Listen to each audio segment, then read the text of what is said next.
Assalamualaikum warahmatullahi wabarakatuh. Hamdanillah, sholatan ala rasulillah, amma ba'du.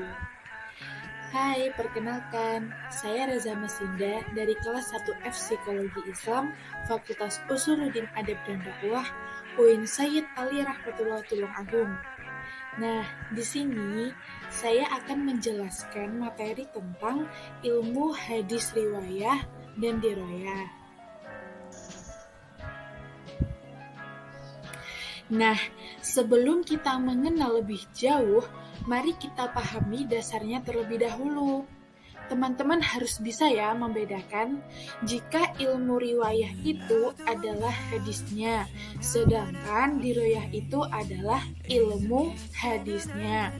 Nah, pengertian dari ilmu hadis secara umum dapat didefinisikan al-qawaidu al-mu'arifatu bihalir rawi wal marwi, yang artinya kaidah-kaidah yang mengetahui keadaan perawi dan yang diriwayatkannya. Nah, sekarang kita bedakan dulu ya, apa itu perawi dan apa itu marwi. Jadi, perawi itu adalah orang-orang yang membawa hadis atau riwayat dari Nabi, kemudian ia menerima riwayat tersebut dan menyampaikan kepada orang lain riwayat dari Nabi tersebut. Nah, maka ini disebut perawi. Jadi orang ini tuh membawa dan menerima riwayat dari Nabi, kemudian ia menyampaikan kepada orang lain. Nah, perawi itu juga mereka itu yang berada di dalam sanad suatu hadis, bukan di dalam matan atau isi hadis. Lalu kalau matan itu bagian dari marwi. Marwi itu sendiri adalah isi dari yang diriwayatkan. Jadi singkatnya, ilmu hadis atau jamaknya ulumul hadis adalah ilmu yang membahas sabda, perbuatan, dan pengakuan gerak-gerik bentuk jasmani Rasulullah SAW beserta sanad dan ilmu pengetahuan untuk membedakan kesohihannya, kehasanannya, kedhaifannya, dan kepalsuan hadis baik dari sisi matan maupun dari sisi sanadnya. Nah, jadi secara garis besar ilmu hadis ini dibagi menjadi dua, yaitu ilmu hadis riwayah dan ilmu hadis dirayah. Ilmu hadis riwayah adalah ilmu yang membahas segala perkataan, perbuatan, ketetapan, dan sifat-sifat Nabi Muhammad SAW. Objek pembahasan ilmu riwayah ini adalah materi hadis Nabi Muhammad SAW. Jadi, ilmu ini titik tekannya pada materi hadis. Wilayah dan ruang lingkup pembahasannya ilmu ini tidak menyinggung apakah hadis ini mutawatir atau ahad, dan juga tidak mempersoalkan apakah hadis tersebut sahih atau tidak, maqbul atau mardud. Tetapi pembahasannya lebih pada apa saja penuturan yang berasal dari Nabi Muhammad SAW. Hal ini dilakukan karena ditujukan agar supaya mengetahui sikap dan perilaku Nabi yang dapat dicontoh dan diteladani. Dengan demikian, maka objek ilmu hadis riwayah ini adalah pribadi Nabi Muhammad SAW dengan segala aktivitasnya, baik dari segi perkataan, perbuatan, penetapan, dan sifat-sifat Nabi Muhammad SAW. Contoh dari kitab-kitab yang membahas ilmu hadis riwayah ini adalah kitab Sahih Bukhari, Sahih Muslim, Sunan Abu Dawud, Sunan An-Nasa'i, Sunan Ibnu Majah, dan lain sebagainya. Nah, yang selanjutnya adalah ilmu hadis dirayah. Ilmu hadis dirayah berkisar pada kaidah-kaidah untuk mengetahui keadaan matan dan sanad hadis. Bagaimana cara-cara penukilan hadis yang dilakukan oleh para ahli hadis. Bagaimana cara menyampaikan kepada orang lain tentang sifat-sifat rawi dan sebagainya. Ilmu dirayah titik tekannya pada kaidah-kaidah yang berhubungan dengan diterima dan tertolaknya hadis. Jadi, ilmu hadis dirayah ini adalah segala ketentuan baik yang berkaitan dengan kualitas kesohihan hadis, yaitu sahih, hasan, atau dhaif. Sandarannya yaitu marfu, mauquf, atau maqtu, atau sifat-sifat periwayat dan hal-hal lain yang terkait dengannya. Ketentuan tersebut terdapat dalam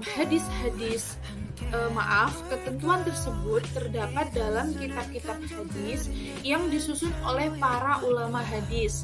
Lalu, objek pembahasan ilmu hadis dirayah adalah keadaan matan, sanad, dan perawi. Sedangkan tujuan kegunaannya adalah untuk mengetahui dan menetapkan tentang diterima atau ditolaknya suatu hadis. Dengan demikian, ilmu hadis dirayah merupakan neraca atau mizan atau objek yang dapat dipergunakan untuk mengkaji ilmu hadis dirayah. Nah, sekarang kita belajar mengenai sejarah perkembangan ilmu hadis. Ilmu hadis riwayah lebih dulu muncul dibanding ilmu hadis dirayah. Karena pada masa itu, umat tidak mengalami kesulitan pada aspek sanad hadis. Akan tetapi, mereka kesulitan dalam pemahaman terhadap teks hadis itu sendiri yang mengakibatkan perbedaan pemaknaan. Dan orang pertama yang meletakkan dasar-dasar ilmu hadis adalah Imam Ibnu Syihab al-Zuhri. Kemudian, sejak adanya pemalsuan hadis, para ulama lebih memperhatikan kredibilitas perawi dan meletakkan kaidah-kaidah yang dapat dijadikan acuan dalam penerimaan hadis dan penolakannya.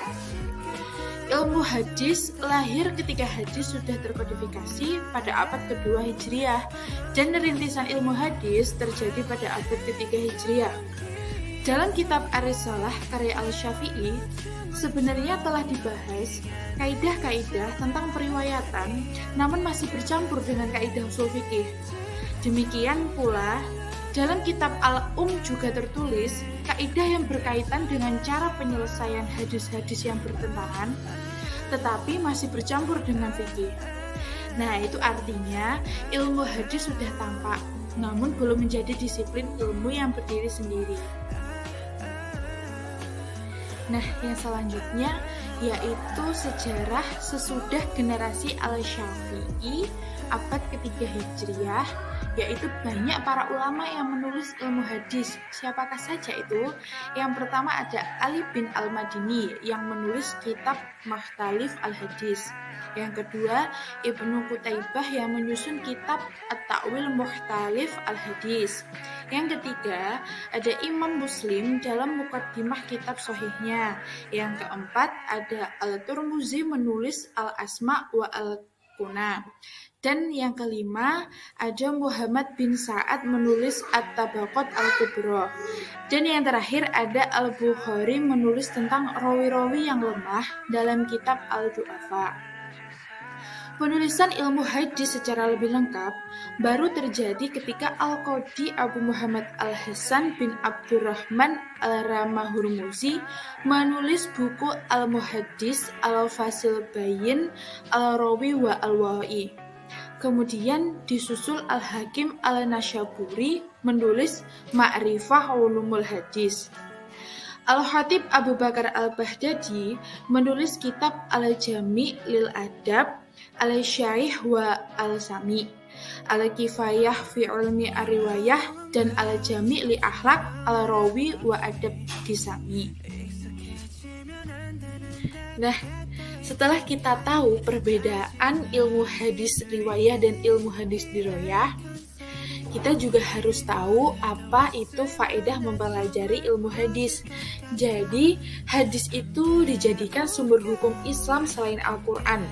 Dalam hal ini, kedudukan hadis merupakan sumber hukum kedua setelah Al-Quran. Apa saja sih faedah mempelajari ilmu hadis?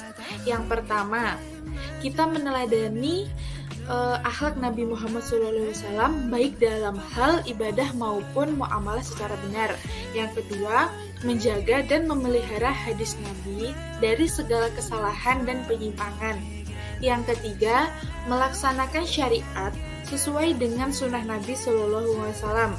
Yang keempat, mengetahui upaya dan jeripayah para ulama dalam menjaga dan melestarikan hadis Nabi. Yang kelima, dapat mengetahui istilah-istilah yang dipergunakan para ulama hadis. Yang keenam, mengetahui kriteria yang dipergunakan para ulama dalam mengklasifikasikan keadaan hadis. Nah, yang selanjutnya, yang ketujuh, dapat mengetahui periwayatan yang diterima atau makbul dan yang tertolak atau mardud. Yang ke-8, dapat mengetahui penelitian hadis sesuai dengan kaidah-kaidah dan syarat-syarat yang disepakati para ulama. Yang terakhir, mampu bersikap kritis dan proporsional terhadap periwayatan hadis Nabi Shallallahu Alaihi Wasallam. Nah, mungkin sampai di sini dulu ya penjelasan dari saya tentang ilmu hadis riwayah dan diroyah. Semoga apa yang saya jelaskan di video ini dapat teman-teman pahami dan dijadikan pengetahuan. Kurang lebihnya saya mohon maaf. Akhirul kalam, wassalamualaikum warahmatullahi wabarakatuh.